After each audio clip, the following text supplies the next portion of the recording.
ICE immigration officials just rearrested some of the Venezuelan migrants who allegedly robbed a Target store in New York City and injured police officers in the process. And now those migrants could be deported. And we are learning two of the suspects are repeat offenders who allegedly wrestled, shoved, slapped, and pushed NYPD officers in an attempt to resist arrest. Alison Esposito is a New York congressional candidate and a retired NYPD police officer and joins me now.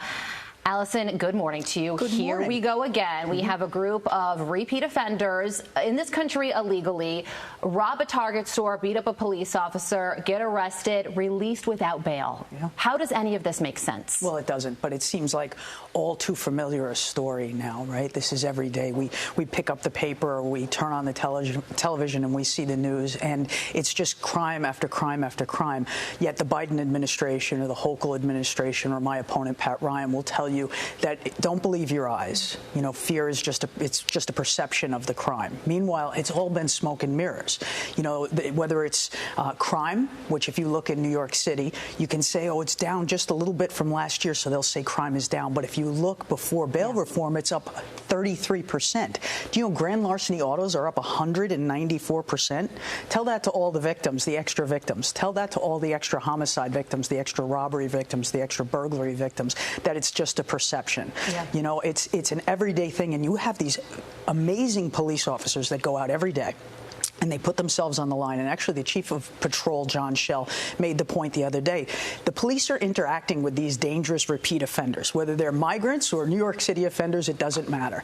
You now interact with these criminals. You get them off the street. They fight with you. They were throwing rocks at the cops. You get them off the street. You get them before a judge. Now you want them incarcerated. Yeah. But no, they're being released. To now, once again, interact with the great New York City police officers. Eventually, the cops are going to get hurt. People are going to get hurt. Innocents are going to get hurt. And the Biden administration, the Hochul administration, Pat Ryan, they'll tell you crime is down. They'll tell you immigration isn't a problem. Right. We have everything under control. Police officers are doing the hard work, locking these people up, and then you have these judges who are just letting them go.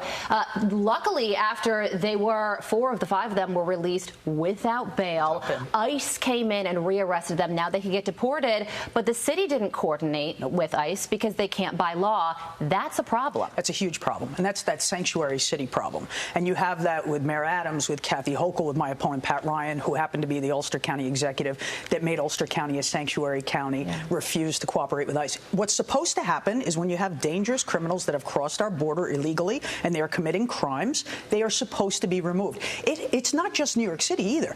My home district in Middletown, about a week and a half ago, you had a double homicide by an individual, a violent double homicide, which, you know, obviously homicides are violent, violent double homicide that happened in Middletown, New York, just outside of the city, a bedroom community, by an individual that was awaiting a deportation hearing. Yeah. This is the way it's supposed to happen. We're supposed to coordinate with ICE and get violent criminals out of our country and off of our streets. Right. But you have Pat Ryan, Kathy Hochul, Mayor Adams, Joe Biden saying, you know, sanctuary cities are okay. It starts at the top, and now we're hearing that President Biden, because he realizes that his border policies, his illegal immigration policies are so unpopular that he might actually announce an executive order by the end of the month when it comes to the border. Former President Trump posted this on Truth Social saying, for 3 years, crooked Joe Biden has flooded our country with tens of millions of illegal aliens while insisting he could do nothing to stop it. Do not be fooled by a phony Biden executive order. What is your reaction to this? So the sense of urgency is because of an election year.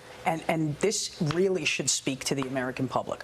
For the last 3 years, illegals are crossing over our border at record rates. We had 300 known terrorists that were caught crossing our southern border, not to mention the gotaways, not to mention who's in the country. Right. And now, because it's an election year, you know, all this time he's been saying, oh, I can't do anything. Meanwhile, Mayorkas himself in 21 said that they came in and rescinded so many Trump-era policies, it was too long for him to mention. But now, in an election year, they can do something. Right. This should speak to the American public. And you know what that should tell you? People like Laken Riley, people like the 2 individuals in Middletown that lost their lives last week, or the hundreds of thousands of Americans that have overdosed in fentanyl due to the pouring over our southern border.